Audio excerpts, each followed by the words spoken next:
We are benefacted by our friends at Kintronic Labs. 70 years now, these guys have been operating and working for us. You can talk to Tom or his son Joshua now. They're all really good guys who work hard to take care of our needs. And one thing that they are doing that's new, that you'll notice at the top of their screen, they now have online ordering where you can order parts. There's Joshua, and there's all three of them. King family done good work for a long time. And right now, for instance, you could pick up mica or vacuum capacitors without having to worry. Everybody tells me when they drive down to Bristol, whatever they need is right there. And maybe even Tom or Josh will run back in the warehouse and get it for you. But they'll send it out and you can do it overnight if you need. Dave Folsom from Pearl TV is with us today. I've been looking forward to this for some time. And Dave is going to talk about ATSC3, perhaps in a way you haven't thought about or would like to know more about. So we're going to turn it over here to Dave, and he invites your questions after he gets through his presentation. And he has also authorized me to upload the station manual that he'll be talking about, 200 some pages of good information. So Dave, the floor is yours. Okay, very good. Thank you very much. I appreciate the time to talk to you all. Hopefully you can see my screen full-sized. Today I want to talk to you about the progress of ATSC3 and what is popularly now being known as next-gen television. If I use the word next-gen television or a term next-gen television versus ATSC3, it's just easier. Think of it as the commercial name for what the standard is, which is ATSC3. First, about Pearl.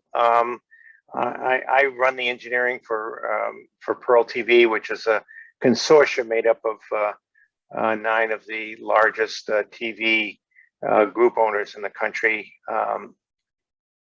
companies like Hearst, Scripps, and so on, Gray.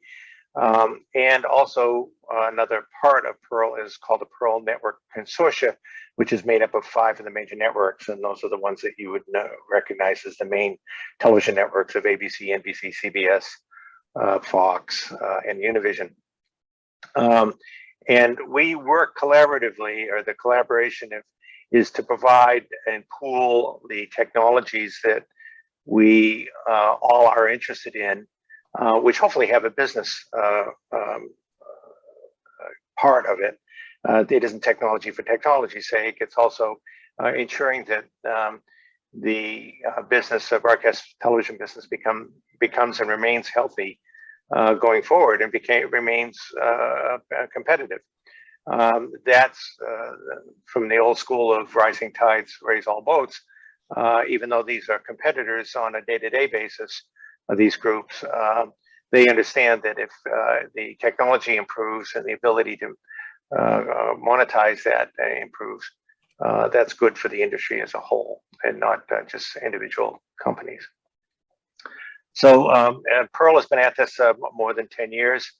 And one of the latest things that we've been working on since about 2016, 2015, has been advanced television, or ATSC3, also now known as next-gen television, as I've just mentioned. We've created the Phoenix test market, as you probably have read in the trades, which we stood up first 1 and then 2 different stations that acted as hosts for other stations to be carried, because the FCC has not given us more bandwidth to do this transition, so that we have to make use of the bandwidth that we have.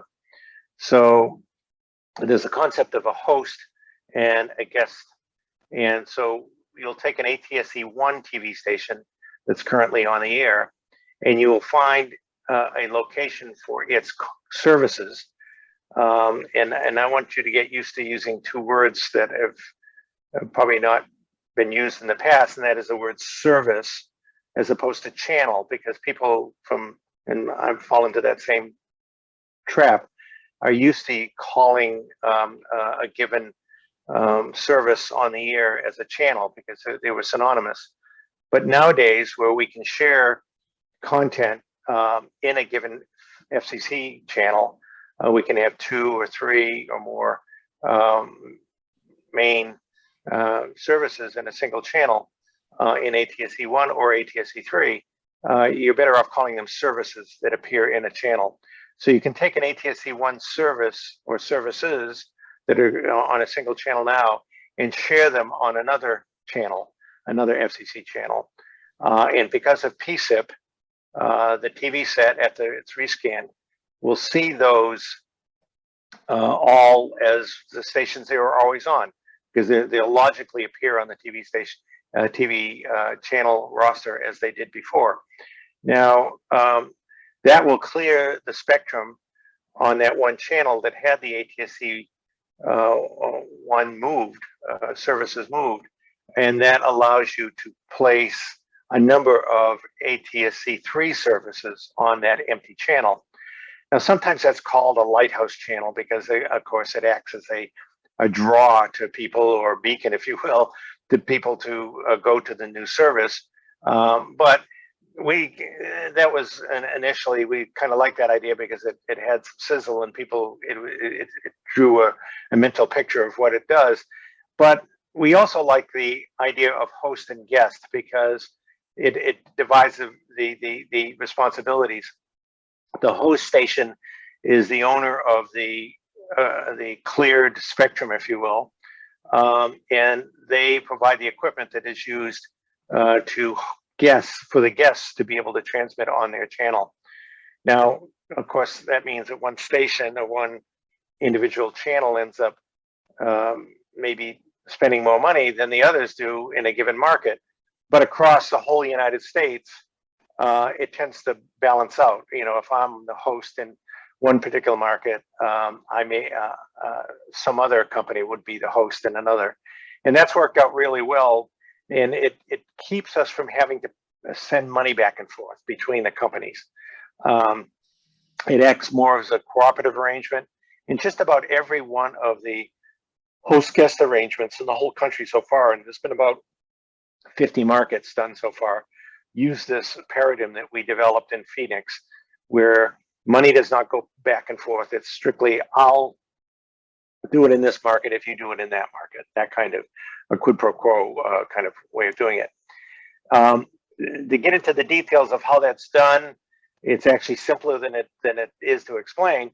All of the experiences that we had in Phoenix, I've been placing in a single document. And as we've grown across many markets now, over 50 markets, as I learn more, we add to and we're in the 13th revision now that I'm working on, and the 12th revision is available free to you. I've given it to Barry to put on his website so you can download it.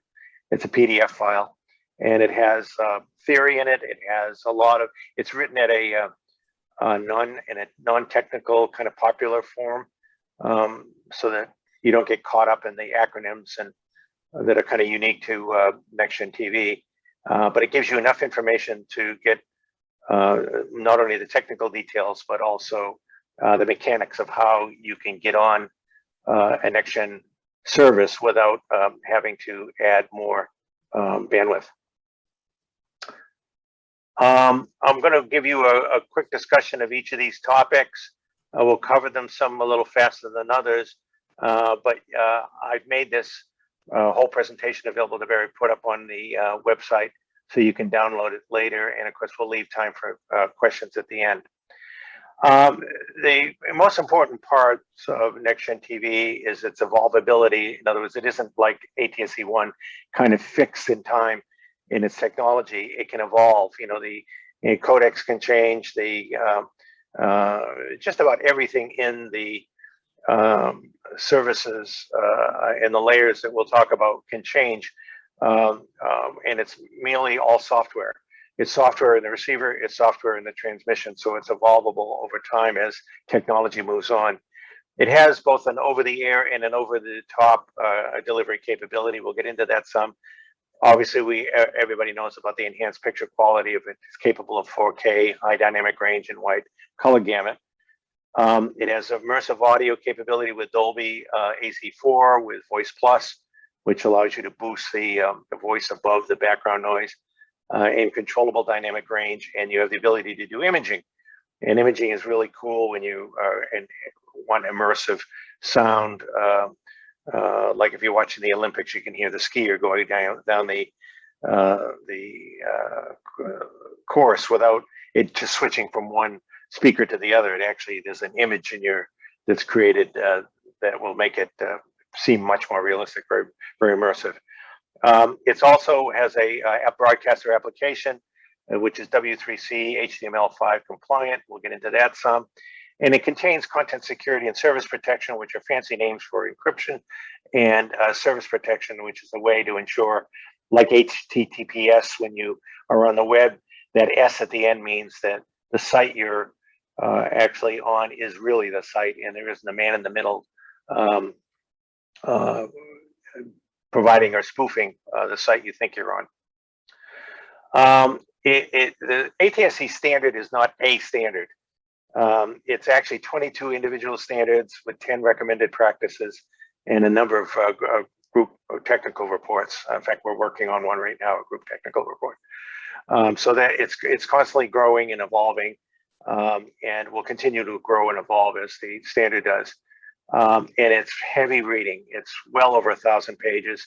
That's one of the reasons I wrote the host station manual, because nobody wants to sit down and read the standard. It'll make your eyes roll back in your head.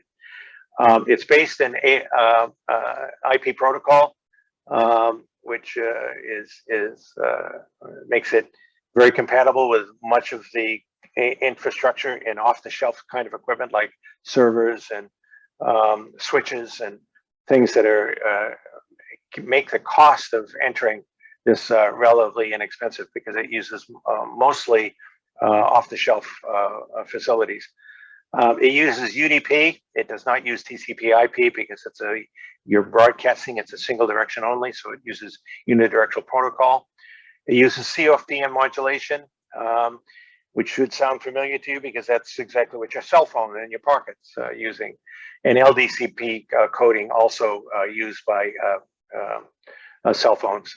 It's a very forward error correction. It's one of the most sophisticated forward error correction schemes you can have right now. It can transmit up to 4 different modulation encoding schemes at a time.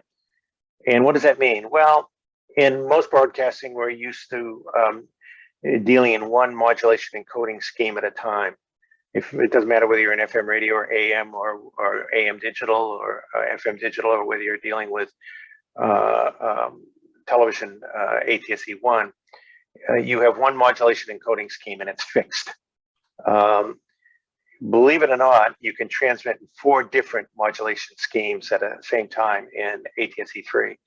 And indeed we are. And there's many locations that are transmitting at least 2 and sometimes 3 different modulation encodings.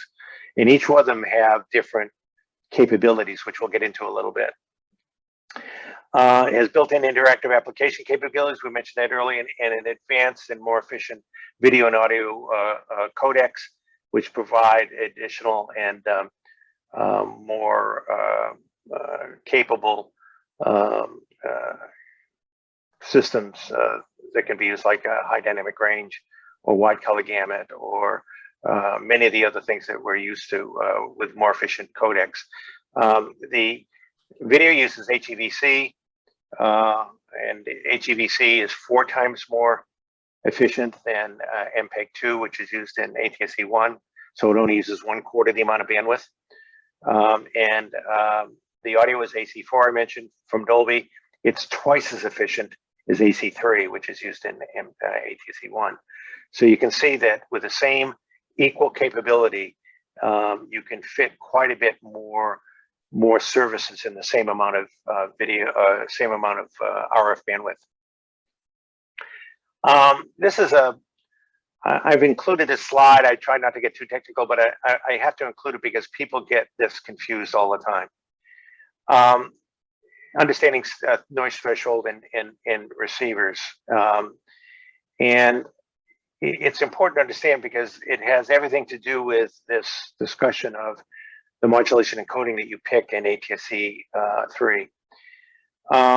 The curve in green is the typical inverse square log curve that you would see. You're twice as further away from a transmission location, you'll get 1/4 the signal strength. So it's inverse square.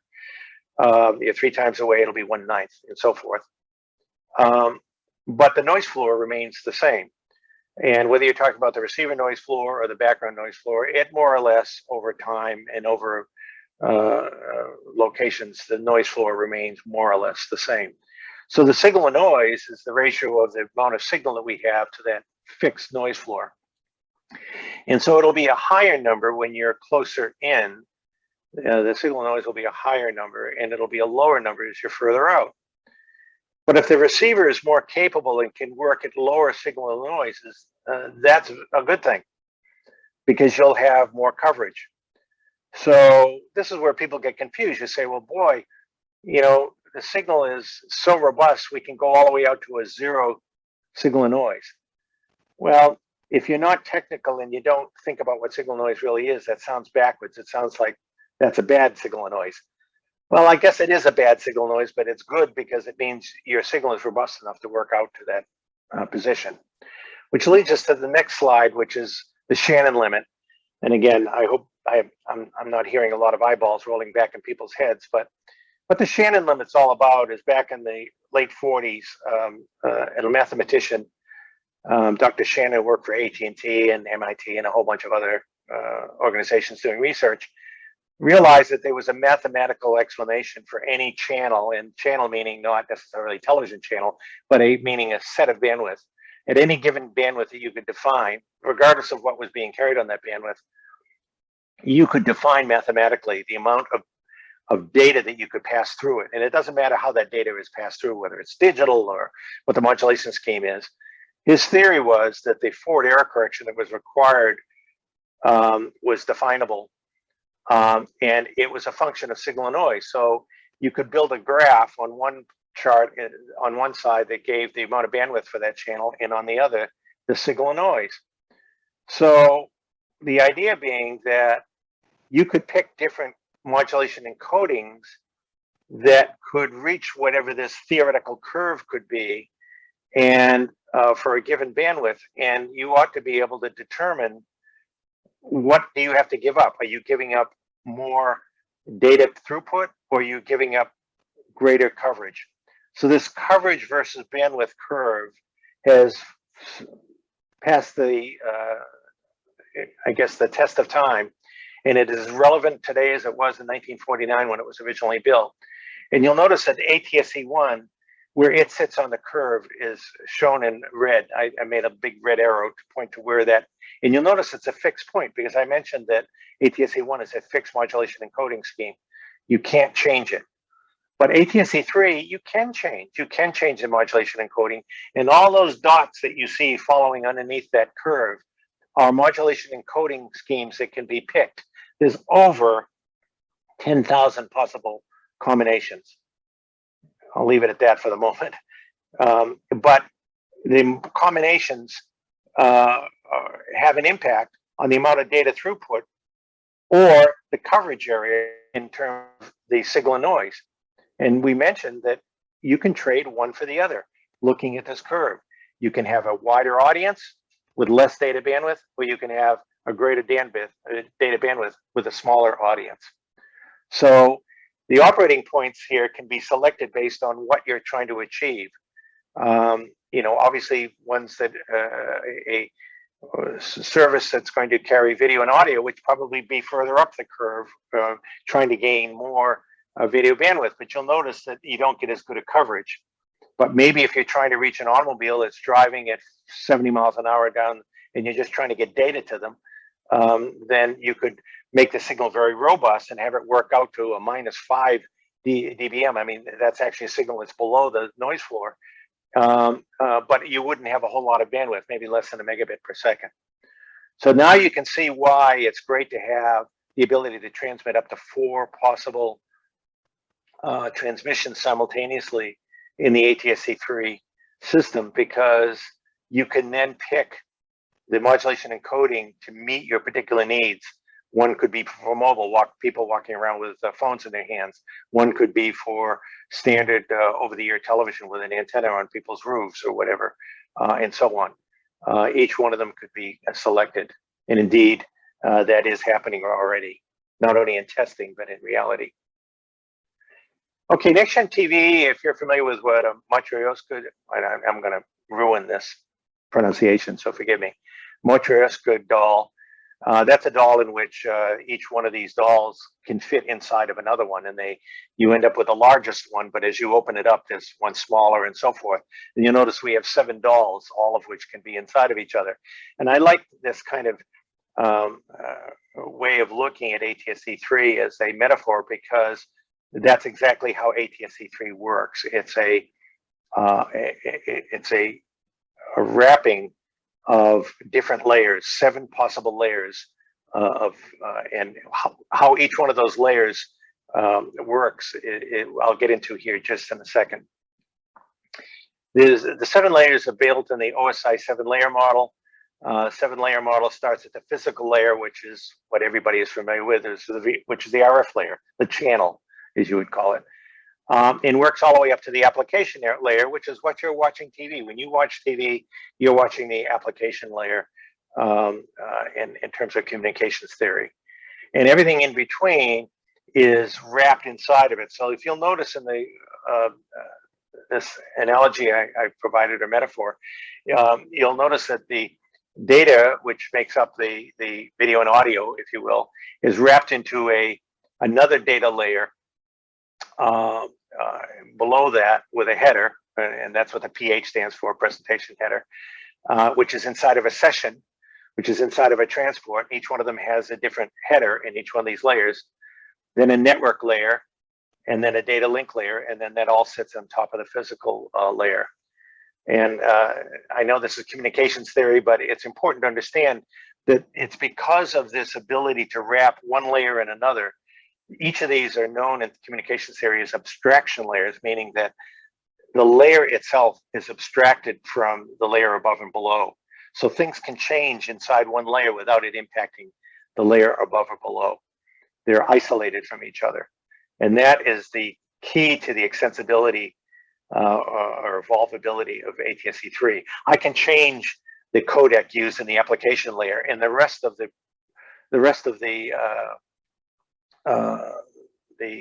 whole communication stream does not care.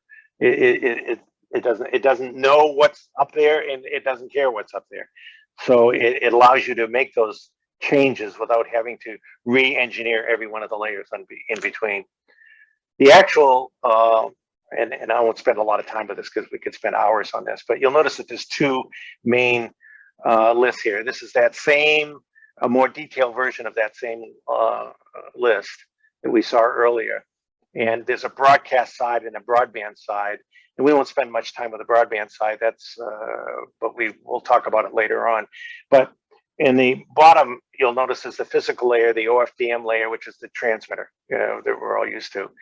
And then there's a link layer, which is a wrapping layer that wraps the data that's coming into it from the IP layer above it. And that's regular data IP that you're used to with your computers or your internet, which is wrapped inside of a UDP layer, which is unidirectional datagram protocol, which is again an IT layer, which is, if you're familiar with IT terminology, should be very familiar to you. And then there's a series of layers above it, which we won't spend a lot of time on, but it has to do with how the signal is multiplexed, because you got video, audio, application, file delivery,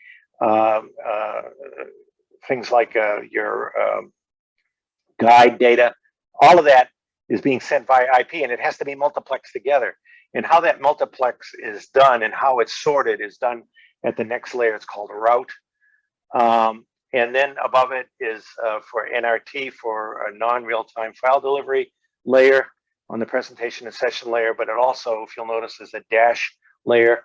And that dash layer is where the segments, the chunked segments of video and audio are decoded and provided to the player that you're actually watching on the screen. So when you're watching an ATSC3 transmission, you're actually watching a web browser. What you're actually physically have in front of you is a web browser, and it's being fed with HTTP content, which is what you're transmitting via IP. The difference between that and on your computer is that you don't have a browser wrapper, if you will, that allows you to go back or all of that, because it's unidirectional. You have no way of talking to the broadcaster. So that part of the browser isn't there. But the delivery part of the browser, the display part of the browser, is what is on the screen. And technically that's known as a user agent, which is the display part of any web browser. On transmission side, I'll start with the encoders, where the video and audio are not only encoded, but they're also, when they're encoded, of course, they're compressed. The video and audio is compressed quite a bit, down from starting at maybe a 20 or 25 megabit per second composite component video gets crushed down to maybe 4 megabits per second. So that's quite a bit of compression, and it still looks very, very good. And it is statistically multiplexed with other video and audios that are also on that same channel. And there is no theoretical limit of how many there can be beyond the bandwidth you have. But typically, like in Phoenix, we have 5 or 6 full bandwidth 1080p 60 services in a single channel without any trouble at all. All of the data that we talked about, whether it's video, audio, guide, signaling, which we'll get into in a minute, and the other IP sources have to be multiplexed together because they're going to be displayed in real time. So you can't send all the video and then stop and then send all the audio and then stop, because it wouldn't be real time. It can't work like that. It isn't a file per se. It's a real stream. So all of those have to be multiplexed together. And that's done in the route NRT signaling block, which you see next. And that route NRT signaling, the signaling is what tells the receiver how to unshuffle those cards. If we call that multiplexing, shuffling of the cards, if you will, the receiver has to know, well, where's all the video, where's all the audio, where's all the rest of it. And the signaling is a very complex XML code, which is sent to the receiver saying, this is where you'll find the video, this is where you'll find the audio. By the way, the video is 1080p, and by the way, it's HEVC, and all of that metadata information that the receiver needs to have is included in that signaling.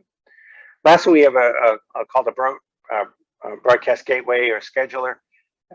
It does 2 things. One, it tells the exciter how to work and how to transmit, which modulation encoding to use. And if there's more than one modulation encoding used at one time, remember I told you you could have up to 4, that can be controlled dynamically by that scheduler. The broadcast gateway also deals with making sure that that data fits in the CFDM datagrams that are required. If you know anything about CFDM, it has to be chunked up such that it can be turned into datagrams. Anyway, long story short, that's all done by the broadcast gateway.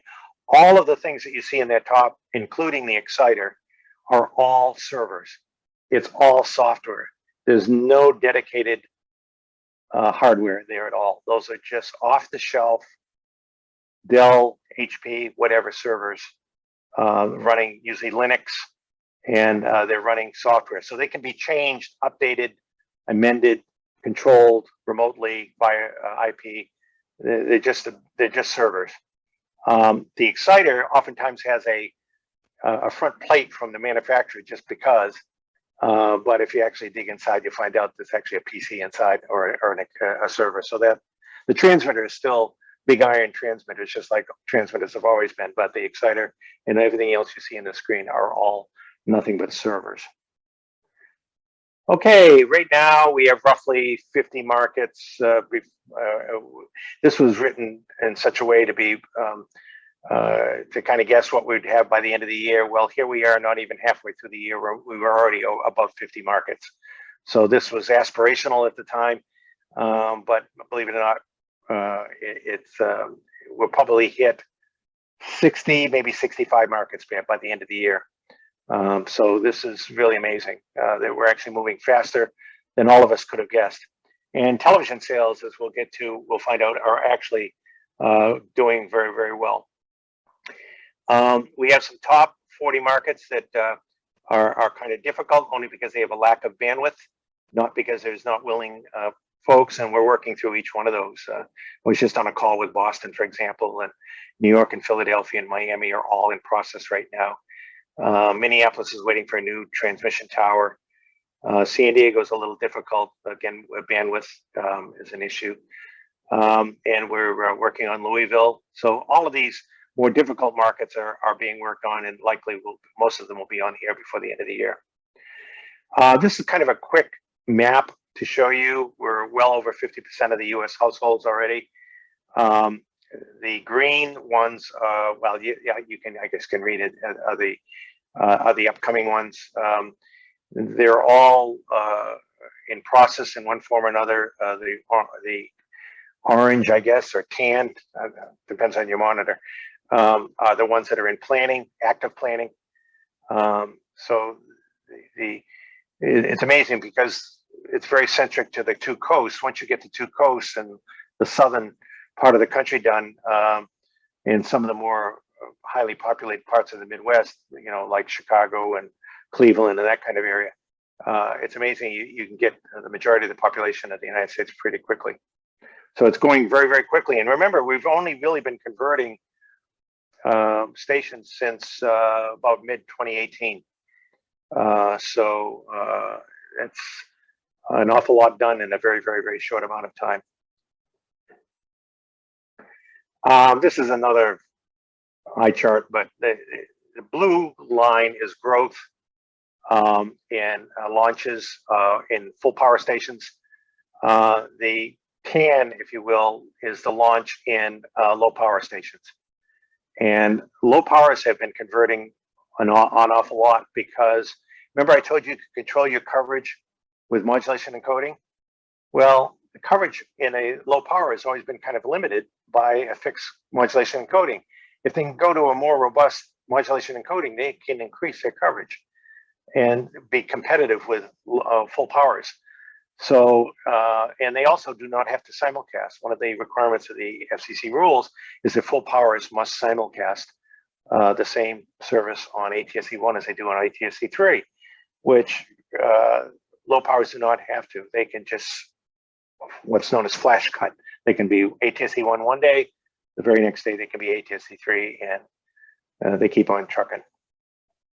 So it's amazing how quickly folks are adopting ATSC3 in the low power world. Awful lot of equipment manufacturers, I won't spend much time with this, that are involved, and more every day. We'll probably pick up another 5 or 6 companies that'll be announcing equipment or software that can be used in next-gen TV at NAB coming up. Chip development is fueling the next-gen receivers. There's 4 manufacturers making receivers right now. And when I say receivers, I'm not talking about small devices, which we'll talk a little about, but I'm talking about the full television receivers, which include a display. And that's Sony, LG, Samsung. And starting in August, we'll have Hisense. And Hisense not only sells under their own name, but they also sell under other OEM names. The chip, and the reason I'm showing you these chips is that the chips that make up a television set right now really are only 3 chips. One is the one that's on the left, which is a tuner chip, which is actually a software-defined radio, also is called an SDR. The old days when I got into radio, it was, you know, coils and capacitors and, you know, the whole bit, transmission tubes. But nowadays, the functionality of the radio is all defined in radio, in software. And so a software-defined radio you see there, it's very much like a software-defined radio you have in your cell phone. They can switch channels, switch modulation encoding very, very quickly in a matter of microseconds. And the second device is a device that takes the IP stream that comes out of that and breaks it down into the relevant video, audio, and so forth. There's a third chip, which I didn't show, which is an SoC, or a system on a chip. An SoC is a chip, and we have them in our cell phones and in our tablets and so forth. They're the computer.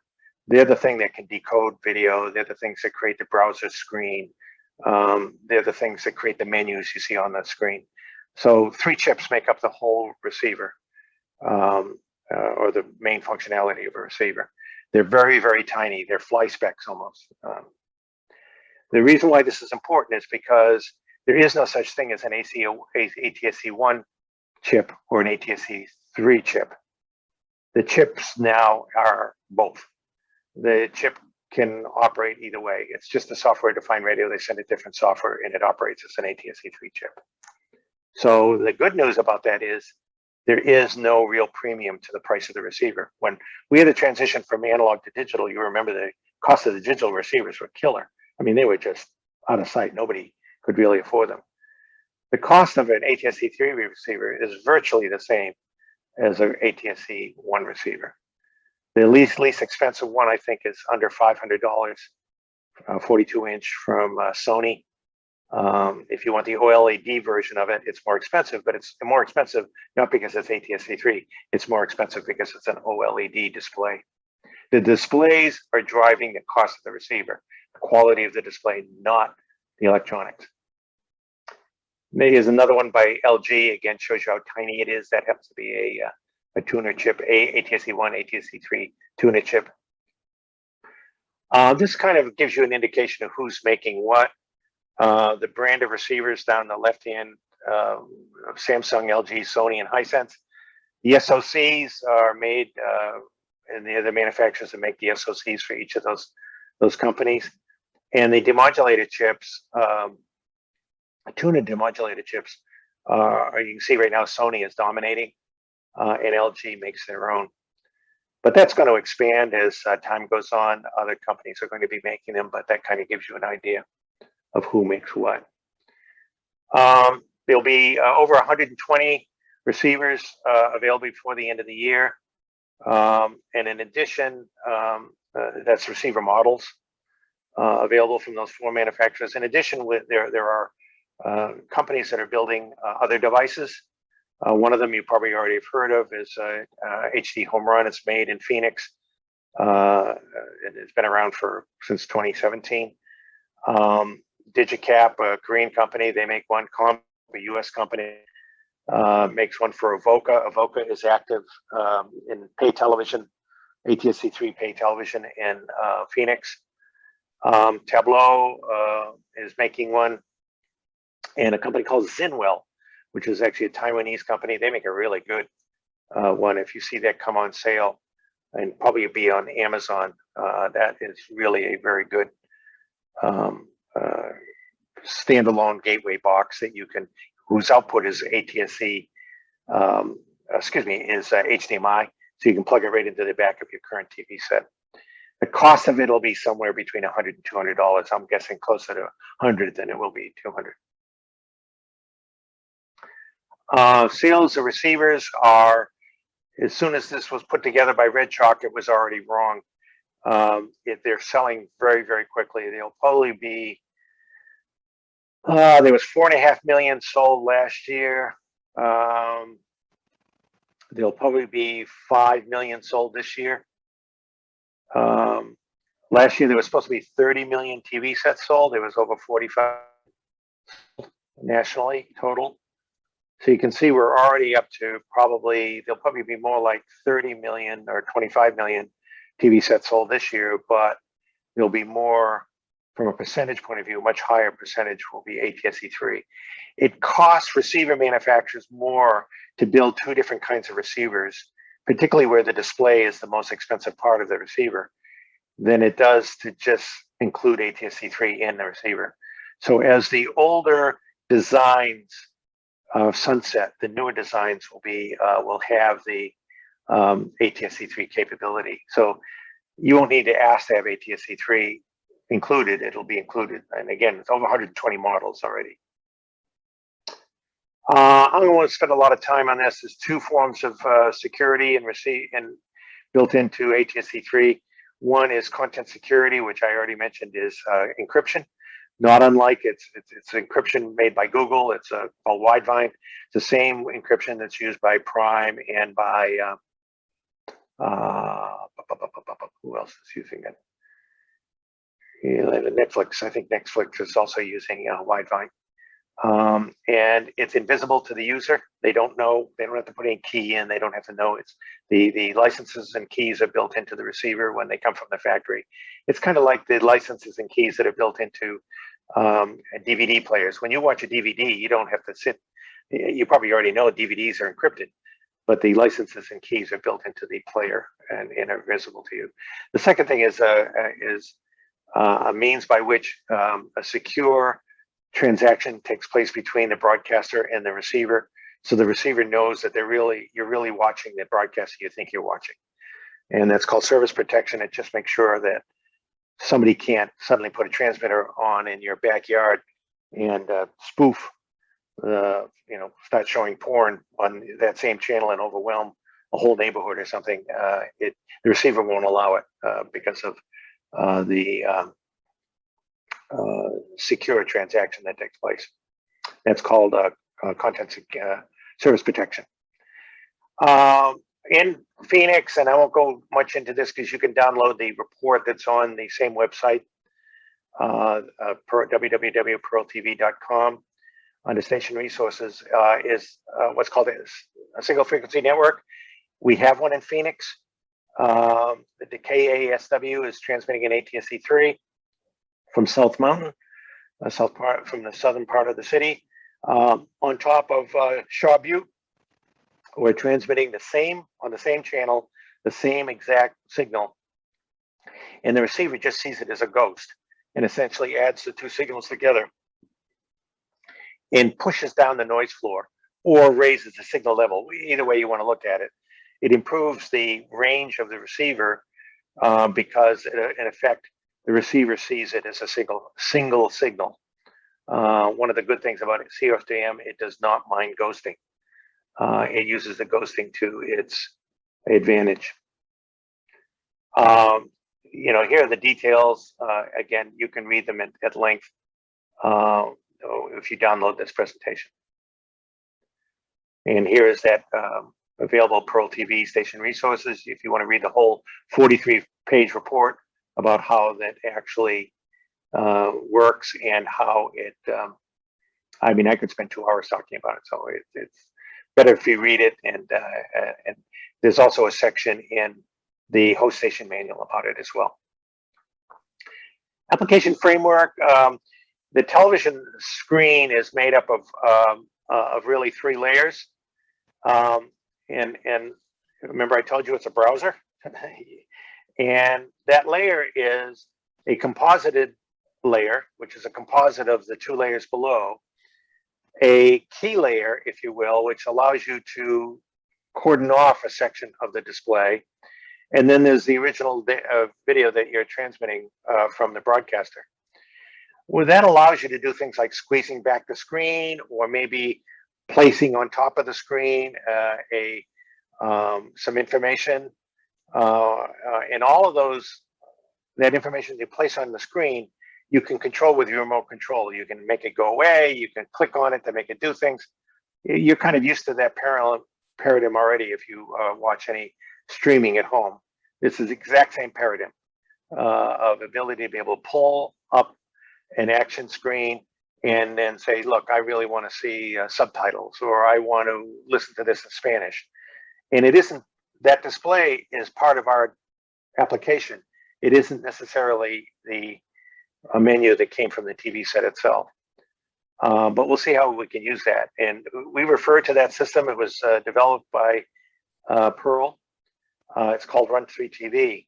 And Run3TV is the framework or the architecture that's used to make that all happen. I won't get into the technical details. You can read about that in the manual. This is what it looks like on the screen. In the background, you'll notice there's the original screen. In this case, it's just a background from a computer.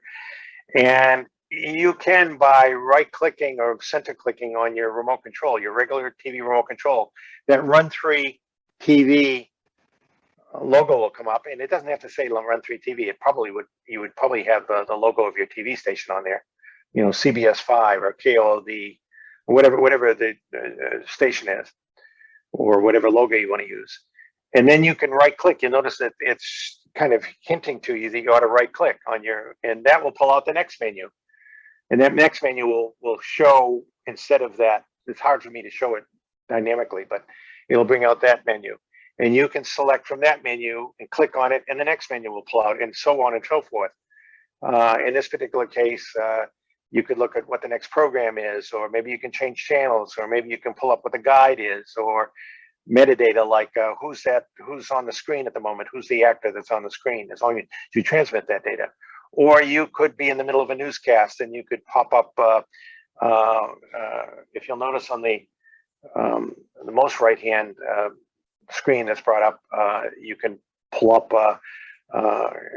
videos that can be streamed via the internet or can be sent via your same bandwidth, either one, because most smart TVs are connected to the internet anyways. And it'll provide a seamless experience between broadband delivery of content and over the air. The viewer doesn't know where it's coming from, nor do they care. You just want to be able to control the experience, and you can via this. Here's another one that would show you what the screen would look like. There's an NBC screen, for example, and you may want to pull up, notice there's an alert, and the alert could be a weather alert. You click on that and it would show you the weather alert, or you can pull up the NBC app and maybe you can see more information about what's happening on NBC or what's coming up tonight or whatever. And that's all very possible. You'll notice also on the screen, it's showing you the temperature and a little mini forecast, and plus a logo. That's completely controllable by you. It's all part of it.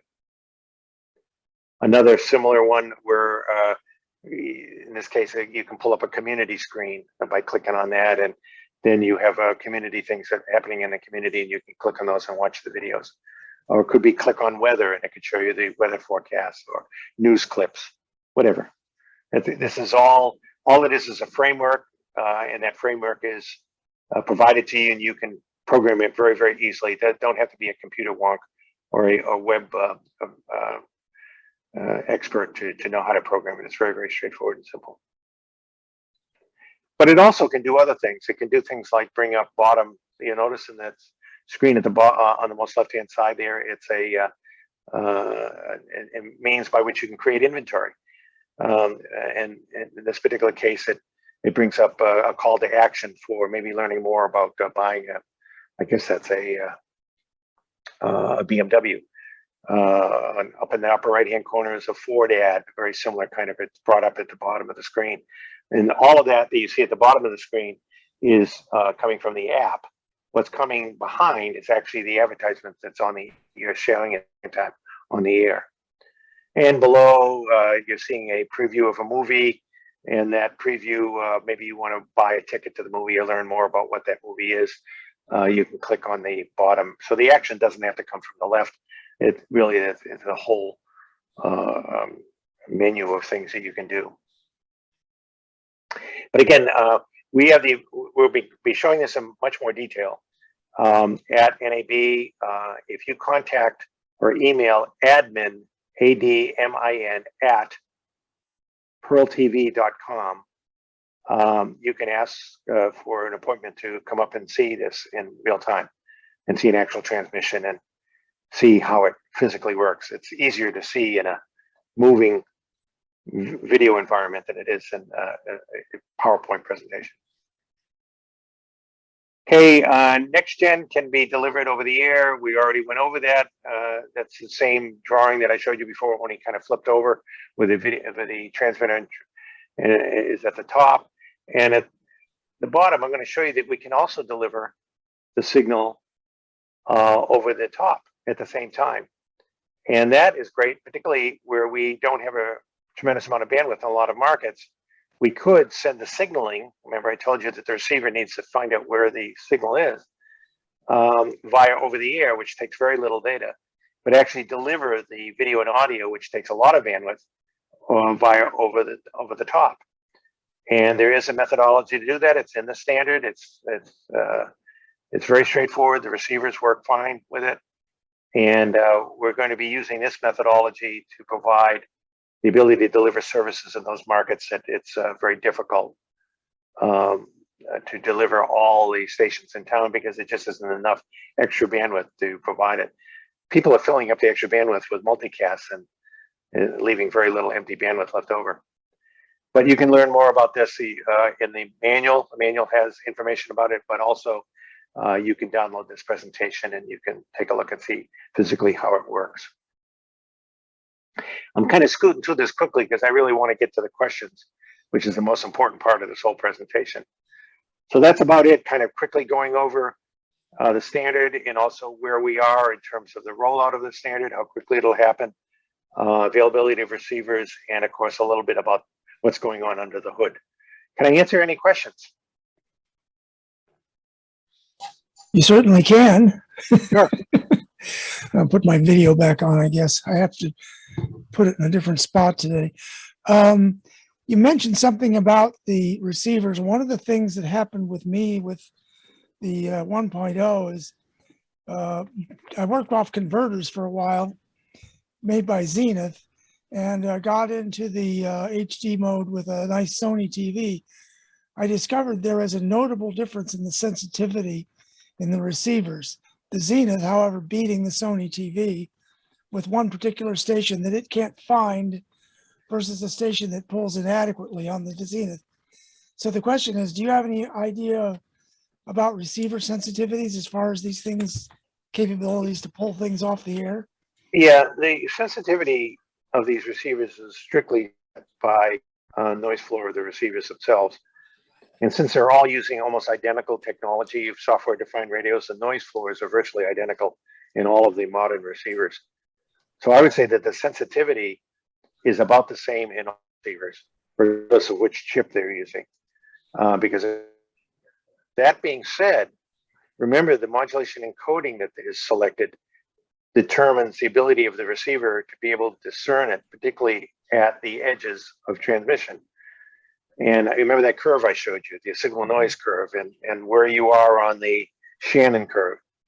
So it's not this, your ability to receive an next-gen signal probably has more to do with the modulation encoding that was picked by the particular broadcaster than it is by the performance of the receiver. Now, you have some unique situations. If you're in Arizona, my brother lives in Arizona. I've been going out there for many years. You know, you tend to have a high E glass in your windows, high performance glass, which is flashed with metal to make it high energy efficient. And most of the buildings there have lath on the outside that they plaster. So you're sitting in a Faraday shield. So you're not going to get a good over-the-air receiving experience in Arizona unless you have an outside antenna of some type. So I'm going to make the assumption that you have some sort of outside antenna. It doesn't have to be super performing. Yeah, that's but what I'm using for these.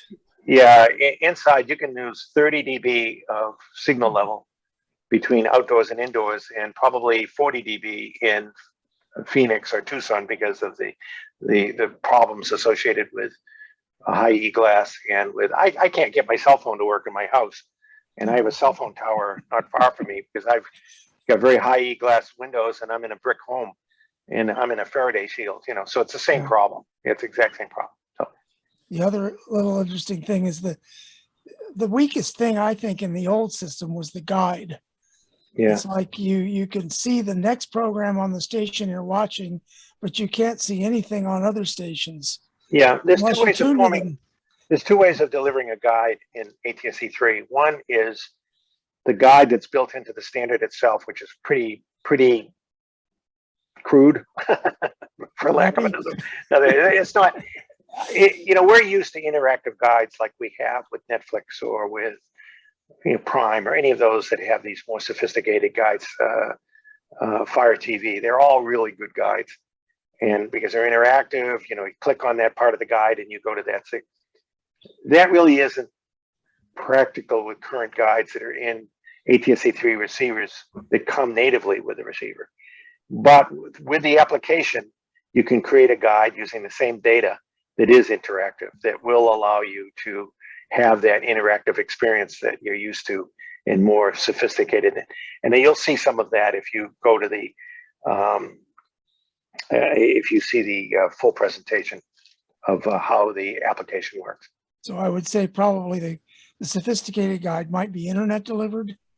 Yeah, well, much of the snazzy metadata is internet delivered, but that's invisible to the viewer. The viewer does not have to. I can tell you that if you buy a next-gen TV, it's going to be a smart TV. You have no other way of getting a next-gen TV other than if you buy a converter box. Yeah. And if you buy a next-gen TV, when you turn it on, it'll annoy the daylights out of you to connect it to the internet. And it does that because, frankly, the Netflixes and the Primes of this world are paying them big money to make sure that it does get connected to the internet. And so you'll keep getting pop-up screens saying, please connect this TV set to the internet. And you want to do it anyways, because that's the only way the TV set's going to get updates. And it gets all TV manufacturers their TV set twice per year. And you don't want to miss one of those updates. That's really important. I'm familiar with that. Yeah. It's kind of annoying when it happens. It's kind of annoying when it happens, but it's a good thing because that means that when you buy a receiver, it isn't stuck in a technology of the day that it was built. It can be upgraded. Yeah. I've experienced an update that broke the browser in the thing, and then the next update fixed it again. So it's kind of a mix. Welcome to the world of computers. Yes. Dave, John wants to know, how long does the FCC require stations continue to provide ATSC1 service after they switch to ATSC3? Yeah, right now in 2017, in the fall of late fall, it was like December of 2017, the report and order was written about ATSC3, and that report and order specifically said that everything that was done on ATSC3 would have to be simulcast on ATSC1. That's the way it goes, that way, not the other way. They said that would be for 5 years, and that the FCC would reconsider that requirement at the end of the 5 years. The end of the 5 years is the spring of next year, 2023. So the FCC will be holding hearings in the next few months regarding whether they ought to drop the simulcast requirement or not.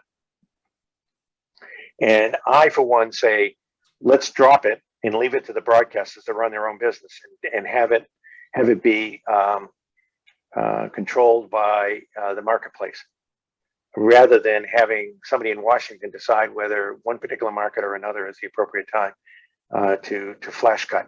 No broadcaster is going to commit suicide. They're not going to flash cut when there's no audience. So marketplace pressures will make sure that it happens at the right time. So I think the simulcast requirement was only a nod to the cable companies, which were worried that ATSC3 was going to put them out of business. And so they didn't want things to be shown on ATSC3 that they didn't have access to. So I don't think that is a requirement anymore. And I hope that the FCC will drop that requirement as of the spring of 2023. Okay, Marvin, you're up. Yeah, I have trouble with off-air reception of the canyon I'm in here. And two things I'm wondering about. Will ATSC 3.0 help solve that problem with the additional coverage? Yes. But what I'm doing now, I'm receiving my television via Dish Network. And what is the Dish Network going to do? Right. Two different questions, but I have good answers for both. First, if you're in Tucson, for example, I'm very familiar with the problems up towards Marana and towards around the other side of Lemon, where you're shielded from anything that is being transmitted. And one of the ways we got around it at KOLD is to put up a translator on, but translators mean going to another channel, and that's annoying to any viewer because they don't understand it. Anyway, you understand, translators just are not a good solution. But what could be done in Tucson to meet that same requirement is to put a transmitter where that translator is and have it be on the same frequency. So the receiver would decide. The receiver would see signals from both. And if it doesn't see one of them, it doesn't matter because it'll see it from the other. So on-channel repeaters are then possible without having the problem of ghosting. They're less expensive, they're more stable, and they're a much better solution for meeting the problems of spot coverage that you're talking about. Secondly, your question was about feeding other MVPDs of all types, be it satellite or be it cable. The methodologies that we feed those various services will not change. We'll use the same MPEG-2 transport stream we've always used, or MPEG transport stream, pardon me, that we would always use. And ATSC3 adapts to that very well. So none of the methodologies that are being used behind the scenes to feed them would ever change. So that would be the same. Sounds like there could be an advantage because right now Dish Network does not pass through the sub-channels, but maybe with ATS 3.0, that'll all automatically be there. Well, it could be, but I'll tell you that is not a technology decision. That's a business decision made by they have a set amount of bandwidth on their satellites, and it's always a business arrangement. It's never a technical discussion. So that's a different discussion altogether. Nothing to do with anything we're talking about. It's everything to do with the business that they're in. And they're also, if you didn't know it, they're in this business. They also are probably going to be setting up something like what's happening in Phoenix, called the one in Phoenix is called Avoca. The DishNet has their own terrestrial system they're going to be coming up with, which is going to be a similar kind of system. You know that they're not putting up any new satellites, and their satellites are getting old. So it's only a matter of time before they switch to they're already in the internet delivery business. You know that Dish has been in that for years, but they're also going to have a broadcast model as well. So and they'll get out of the satellite business because they have to roll a truck every time they get a new customer. But you know, with internet or in the TV business, they don't have to roll a truck. You know, you buy it off the shelf and you send them money. That's a wonderful business model. Yeah. That brings a question here about using ATSC3 to provide broadband to rural areas, schools, libraries, healthcare facilities. It says low bandwidth request to a server bank, like the old days of satellite internet or dial-up request. Sure. The answer is yes. The built into that, one of the slides I showed you was NRT delivery, or non-real-time file delivery. We have the ability in the background with bits that are left over that you're not using to harvest those bits and send files. And those files can be HTML files, they can be updates to your car, they can be distance learning files. There's all kinds of things that it can be doing. And there's a number of companies that are involved in distance learning who are going to be using ATSC3 as a means to deliver on a broadband basis to areas that are broadband starved, where the amount of bandwidth in one direction is very small. In other words, from the student to the back to the school, but from the school to the student, there's a lot of bandwidth that's needed. And there's a number of companies that are going to be doing that, and we've been doing testing up in Detroit specifically on that very topic. So I can assure you that is going to happen. It isn't pie in the sky. Sinclair, one of the larger broadcast owners in the United States, is building their whole broadcast scheme on being able to deliver data and on monetizing that. So I would say that it's definitely going to happen. So from a radio broadcaster's point of view, people are thinking that delivery of broadcast stations to cars by WiMAX, let's say, or cell, would this be something that ATSC3 could do? Not via cell, no. But can they via broadband? The answer is, of course, yes. I showed you that on the screen. ATSC3 has the ability to transmit just on broadband. ATSC3 can transmit just over the air, or it can do what's called hybrid. And hybrid means, let's say I transmit video and audio over the air, but I have 10 other languages for that same baseball game or that same football game, the European football, soccer game for the World Finals, where there's maybe 20 languages being carried. So you would deliver the languages via broadband, and you would deliver the basic audio and the basic video via broadcast. And that's very, very, very simple to do. Got a couple of hands up here, but before we go there, Sure. I want to ask a question. Stoney asks about transmitting EAS alert to LP from state emergency management to LPs. And I know you mentioned Evoca, and I know that DASDEC has got something special coming up next week at the NAB show that will not only send EAS alerts over the air through the daisy chain, but also take over streaming viewers. Yeah, yes, the answer is yes. The ATSC3 has the ability to deliver any IP data. Now, it could be the daisy chain EAS style A1 kind of, not A1, EAS style data, which is okay, but I don't think is very productive. And I think there's a group that's been formed back in 2017 called AWARN, AWARN. It's a group that is working on figuring out how to make use of the multimedia capability of ATSC3 and its browser capability to provide rich media in the case of a problem. Let's say you have fires in Tucson, or fires are always a problem in Tucson up in the mountains. And people always want to know, what's the progress of the fire? Where is it? Which way is the smoke going to be going? Is it going to be going where I'm going? Flash flooding is a big problem in Tucson when it rains up in the mountains and all of a sudden you find an arroyo is full of water.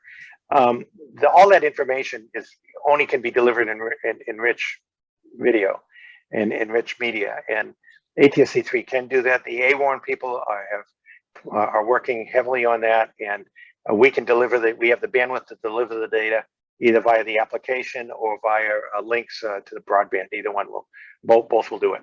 Okay, before I pass on to more questions, I want to take just a moment to share the screen here for those of you that wanted to know about the station manual. This is on the section here that's the lunchtime gathering, and right here it says what's happening. Here's the station manual to download, and here's Dave's presentation that you can grab. And Dave says he's going to update the station manual, and we'll have that too. Yeah, that's version 12, by the way, that I put out right at the end of December, and I'll probably have version 13 in about a month. Okay, so, and we'll carry that at that time. Mr. Bialik. Dave, thank you. This was a really great presentation, and it put a lot of glue between some of the other presentations I've seen. So thank you again. Yeah. I have two questions actually. One is, if the station is becoming a carrier, a broadband carrier, and broadcasting their station as well as others now, such as the Grand Alliance, where they're setting up in New York, where many stations are going to be broadcast on a single. How is the FCC going to regulate who is responsible for transmission violations and so forth? And also, with this be with next gen being an IP pipe, will content now be unregulated? No. Well, first, let me take one step at a time. What the FCC does. ATSC3 only talks about remember the various layers, the 7 layers that I showed you? The only thing the FCC regulates with ATSC3 is the bottom layer. And the bottom layer is the physical layer, the COFDM layer.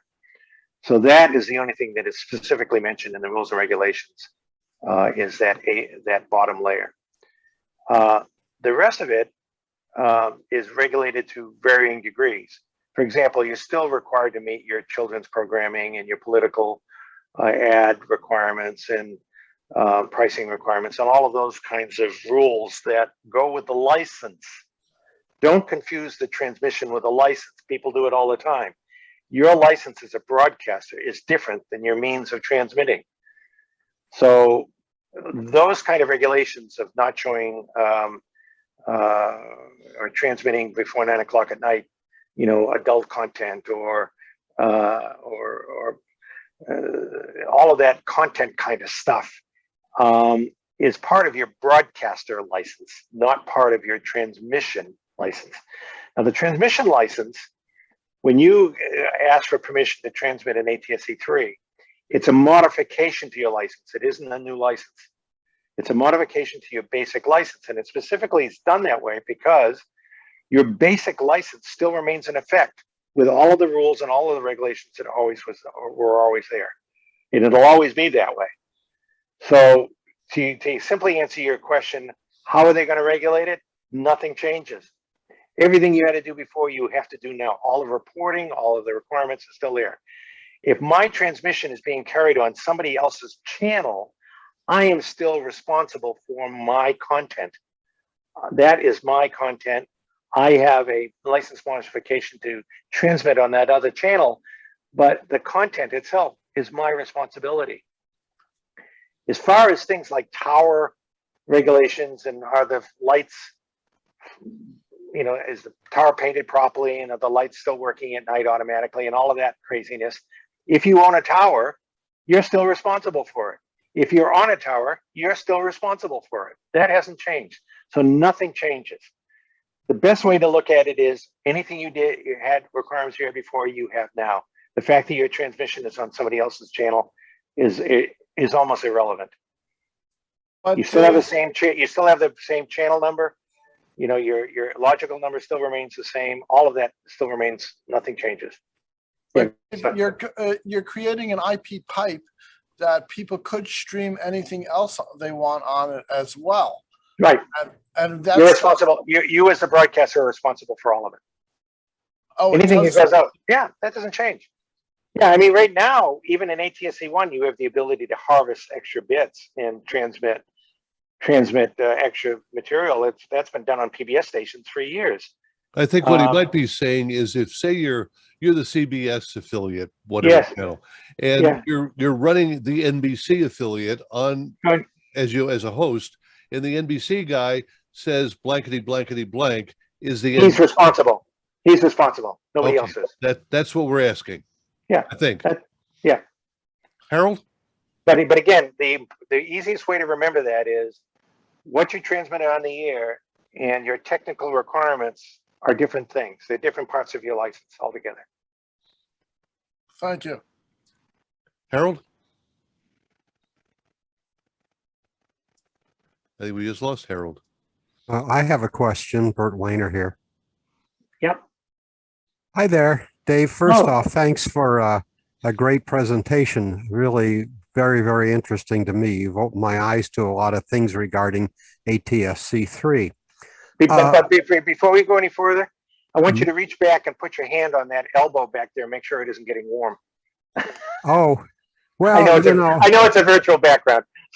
Yeah, well, yeah, that's a story by itself. No, anyway, one of the services I provide here in the Southern California area is over-the-air frequency measurements. Yes. And with ATSC, you know, we measure the pilot frequency. Yep. And I'm not sure what that has to do with with the bandwidth, but anyway, we measure the pilot frequency. With ATSC3, how is the frequency determined? How is that? Because there's nothing specific that I or any other people I've talked to find to measure. There's no hook or, you know, a pilot or anything. So how is that done? Well, there's a number of ways. One, you can remove the modulation and you'll see the carrier, but that's one way of doing it. But the second way is the transmission is COFDM, and it has thousands of carriers, and the carriers are all generally equal except for the pilots. The pilots themselves, there's pilots every so many, depending on the pilot pattern you have. There's a pilot every so many carriers. You can use the pilots as a reference or you can find the center, measure the center of the total number of carriers. So if there's 30,000 carriers, you can go to the 15,000th carrier, and that's the center frequency.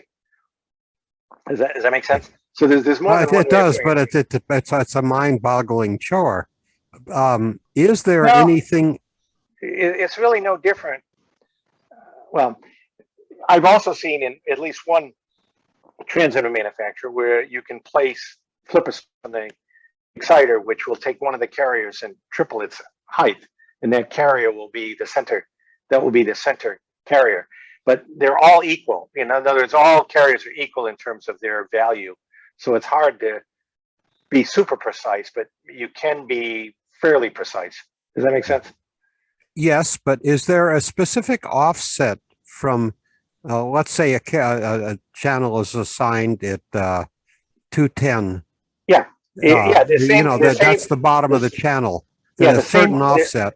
Yeah, the same offsets that are allowed in ATSC1 and in the old analog television still there. So I'm just wondering what kind of resolution bandwidth is required to separate those carriers. How far apart are those carriers? They actually overlap. I'm going to drive you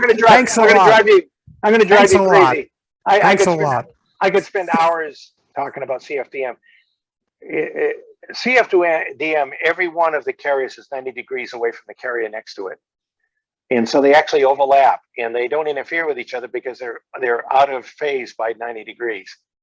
And you can have like 30,000 or more carriers, as little as 2,000, probably as many as 40,000 carriers. They're all equal in amplitude, but they change in phase. So it becomes a bit difficult to measure in a direct form with a pilot, let's say, what the center frequency is. But you can look at the band edges. There's a number of different methodologies where you can look at the band edges and make sure they're equal, then find the center. You could take the exciter and flip the exciter into a single carrier mode, and then you'd have a carrier right in the middle. There's a number of different ways that you could do it to find what the center carrier is to ensure that you're on frequency. Yeah, I'm sure that I would have a lot of laughs if I asked the station to give me a zero modulated carrier for a moment. But if you were going to measure a frequency off the air, you'll get it at 3 a.m. Yeah, good luck. If you were going to measure a station's frequency over the air, how would you do it? I would probably first go to the equipment to see if there's a test mode, whether that scheduler that I showed you or whether the exciter had a test mode. And in that test mode, they may be able to suppress the modulation carriers and only leave the pilot carriers. And then I could count across for the pilot carriers and say, well, that's the center. You know, if there's an odd number of carriers, it's easier, pilots, it's easy to find the middle one. That middle one will be center frequency. So that's one way of doing it. But yeah, I think every piece of equipment, every manufacturer is going to have a slightly different way of measuring center frequency. And this is a somewhat unusual thing, measuring the frequency. And I'll bet at the NAB show, manufacturers will have some answers. Yeah, that's a perfectly valid thing to ask, you know, the Roden Schwartz or Gates Air or Comarch. How do you measure center frequency? And they'll say, oh yeah, well, you flip this switch or you go into this menu and flip that and you'll see center carrier, and that's where you measure. The big red carrier, sure. Harold, is your microphone working now? I think so. Is it working on your end? Good. Yeah. Okay, so I had a few questions. First off, this modulation, I think, is OFDM, which I believe was originally proposed by Sinclair for ATSC1 and was rejected. Actually, to be clear, OFDM was first. They suggested OFDM, not COFDM, but OFDM. But they suggested it after the standard had been set. Okay. So there was a timing issue there that they didn't bring it forward at the appropriate time when they were working on the physical layer. And by then, manufacturers were already building equipment and so forth, and they decided, well, before we send out much equipment, let's do OFDM because it has all kinds of advantages. And anyway, long story short, it's easy to remember afterwards that they proposed it, and why are we now using it when we should have used it back then? Okay, that's a fair criticism, but they also decided to tell us all to do it after the fact. And frankly, they were suggesting OFDM, not COFDM, which there's quite a difference between the two. Okay, very good. And then also, I think you said that this would work over internet only without an RF link. Did I understand correctly? Yes, it will. We're suggesting using it with a over-the-air signaling, and the reason is because then it's geofenced automatically. One of the problems with doing things over the internet is getting the rights. If you have the rights to transmit CBS in Phoenix, they'll give you those rights. But if you say, look, I want to also be able to stream CBS network in Phoenix, they'll probably say no. But if they say yes, they'll say yes, but you have to geofence it to that market because that's all you have the rights to. So how do you geofence? Geofencing is very expensive. You essentially have to have a means by which you can identify who the viewer is and ensure that they're living within the area that you think they are. And that's expensive and difficult and time consuming and a whole bunch of other things. This reminds me of the old, I'm sorry, reminds me of the old syndicated exclusivity that cable companies had to deal with. It is. It's the exact same thing. So it is syndicated exclusivity when you're talking about syndicated product. Anyway, going on to my point, if you're transmitting the signaling, which the receiver were to find the service over the air, which takes very little bandwidth, but you're actually delivering the video and audio via broadband, then you have to be within the coverage area of the transmission to be able to get the signaling to find out where it's being broadband delivered. So it's geofenced automatically. It's kind of geofencing cheap. That's interesting. I mean, perhaps the TV transmitter could just be transmitting the geofence data, and people could get everything else over their broadband connection. The answer is that is theoretically possible. What is probably more practical is you could have maybe 100 audio services. Remember, ATSC3 doesn't care whether it's video and audio. It could just be audio. So you could stand up audio services like radio stations and signal the radio station via your over-the-air transmission, but it's broadband delivered. So the answer is that's real easy. So a uniform broadband interface is interesting in that it could eliminate gatekeepers. Like I think Roku charges everyone to be listed on the Roku device, and if there were just an interface that everyone could access, that would be nice. But thank you very much for the presentation. From your mouth to God's ears. Dave, Rich in Alaska asks how much bandwidth is needed on a transponder. For instance, Alaska has a statewide TV network. Well, assuming that you want to carry everything that is carried on the original station, the answer is 6 megahertz. So, but that 6 megahertz can carry a number of services at a time. And the services, unlike right now, where you're limited to probably one really good service and a bunch of less services, you could carry for, let's say, a village in Alaska. My aunt used to live in Kodiak. You could have one transmitter carrying maybe 6 stations without any trouble, or 7 stations. 1080p, high dynamic range, wide color gamut video and audio out of one transmitter. So it's much more bandwidth efficient. The channels are still the same bandwidth, but the number of services you can carry is much higher at much higher quality. So instead of having a bunch of transponders covering a bunch of villages around Alaska, you can maybe have half as many or a third as many, but carry the same number of services. Stony Owen is asking, are these transmitters using a GPS frequency reference? Yes, they are. They have to. Everything in, remember I told you there's 30,000 carriers You have to have, the receiver has to be dead nuts on.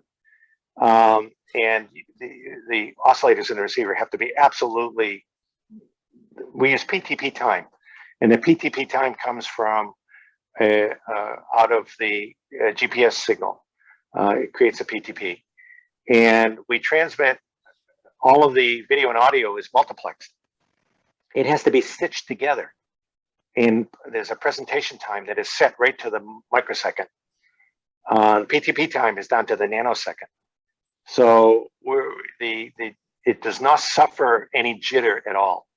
So you have to, all of that equipment that I showed you in the block diagram, every one of those servers has a PTP input with a primary and a backup GPS receiver, and the transmitter and exciter both have GPS inputs as well. So they're all locked together in lockstep and set right to the nanosecond. There's a related question here, has to deal with on broadcast and cable. There's often a terrible end of segments, jerky transitions. Will ATSC solve this? I think the answer is really it's local insertions, isn't it? It is local insertions, but what if I told you that the insertions don't have to happen locally? I think the model 10 years from now, and I retired 10 years ago, so I should be long gone by then, but probably 10 years from now, the whole concept of what is a master control will be gone, or network operation center, whatever you want to call it. And that the whole concept of inserting content will happen in the receiver. It will not happen. It will not happen. And all the chirons that are put up, you know, the graphics, that all can be done in the receiver. There's no reason why that has to be done downstream. That's the graphic capability of any receiver is as good as any transmission location. You could have customized graphics. You could be watching a football game and the graphics could be in Spanish because you're a Spanish viewer, or they could be in Portuguese if you're from Brazil. You know, it makes much more sense to deliver all of that data as metadata and display it on your screen. I mean, that's the way Netflix does it. I mean, they're not doing anything upstream. They're doing everything downstream in your box. And that's how these receivers are going to work. Those displays that I just showed you of those advertisements, the Ford and they were all at the bottom of the screen. They were happening in the receiver. They're not happening downstream in a master control somewhere. So that's a long answer to a question. Will it become smoother? The answer will, yes, it will, because it'll be inserted by the receiver, and the receiver knows precisely where the end of the show is, right to the nanosecond. Interesting. Dave, we've reached about an hour and a half here, and yeah, we still may have more questions. I don't want to chase you away, but I want to give you the opportunity here that if you have to go, let us know if you have a limited time. I'll tell you what, why don't we give it 5 more minutes, and I don't want to disenfranchise anybody that might have a good question, because every question that's been asked so far has been real superb. So, okay. Anyone else have a question?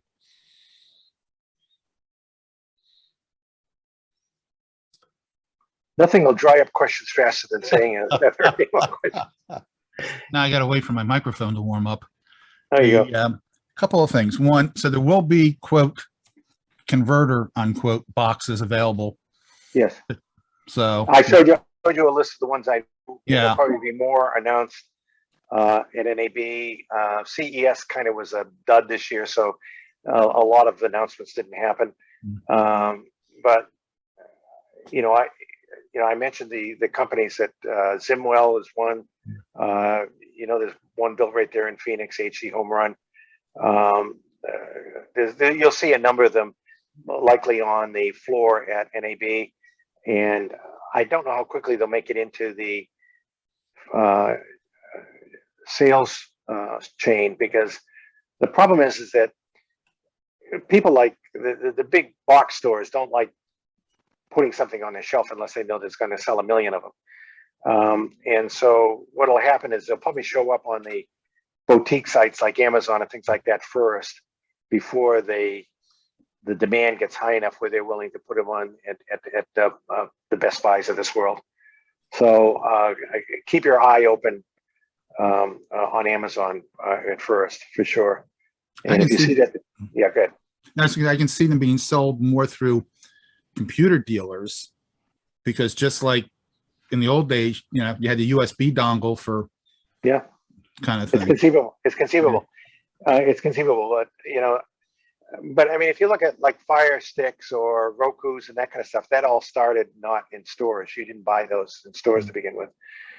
They started in a kind of, either the company itself was selling them directly. You had to go to their website, or they were through large big box like Amazon's, or Costco has a big box online store now. Those kind of things, where it's easier to store in a central location to cover a whole country rather than having to stock in 5,000 locations around the country. So. Yeah. The other thing you were talking about for measuring the center frequency, what about Franken FM stations? That's not going to be in the center anymore. No, the Franken FM stations are actually happening in ATSC3, and I know you're cringing. I'm cringing too. The FCC has got to make up their minds about them, and I'm not going to take a side here, but I don't think they're long for this world.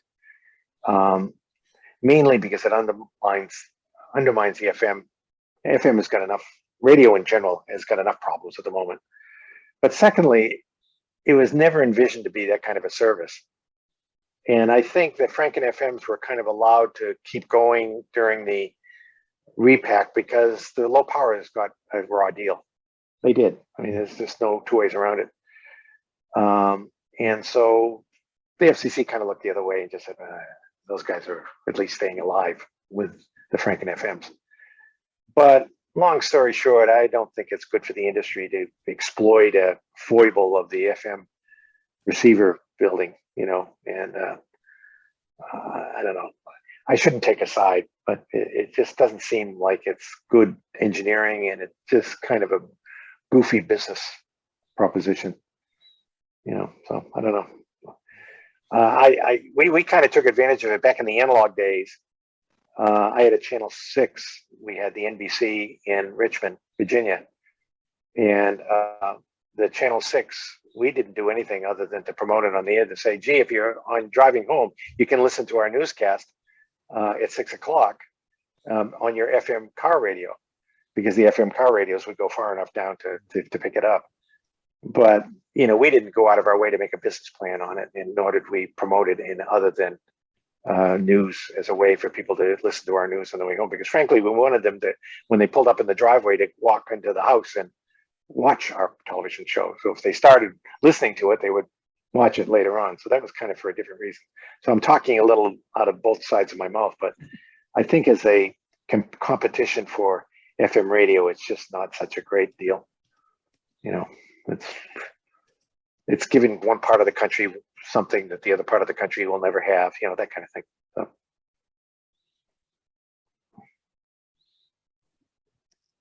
Okay.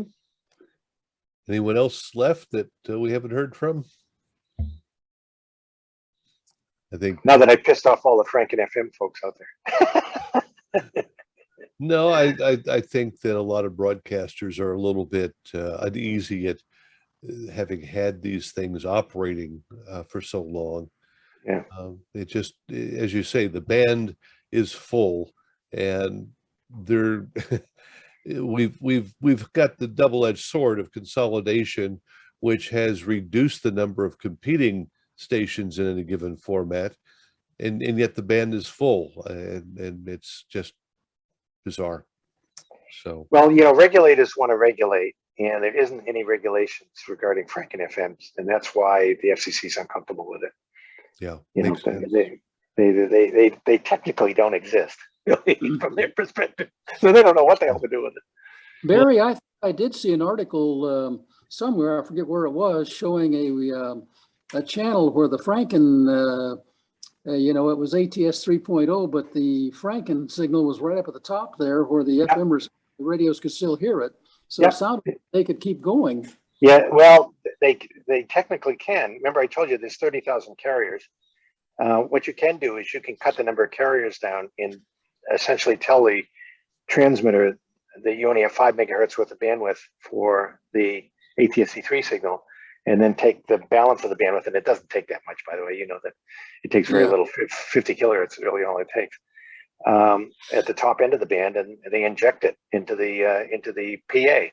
and they get away with it that way. And the TV set doesn't care because it rejects anything outside of the outside carrier. It doesn't even know it's there. It And there's desenses the receiver a little bit, but it doesn't really impact it. there's relatively few channel 6s left anyway. Yeah. Particularly in transpond and low powers. Right, right. Okay. Well, the fact is that we had an awful lot of folks just stay with us all the way through. Some of them are starting to peel off because we're getting toward the end of the day on the East Coast. But I am very grateful for the presentation. It's been very, very interesting. Sure. And on behalf of everybody, thank you immensely. Yeah, please stop in at the right in the lobby there. You'll see some of what Pearl TV has been doing. Download the host station manual. It's well worth a read for sure. And it's free. Free is good. And also, if you're interested in seeing the application up close, it will be at the Wynn Hotel in a suite. And you need to make an appointment. Just email admin@pearltv.com. Say that you want to have a chance to look at the Run 3 TV application, and they'll set up an appointment for you. Okay. And next time you're in Tucson, let us know. Yeah, I'm in Phoenix all the time, so if I have a chance, I'll try to make it down there, see some other friends as well. Okay. Very good. Thank you. Okay. Thanks, folks, very much. Thanks for your listening to me. I appreciate it.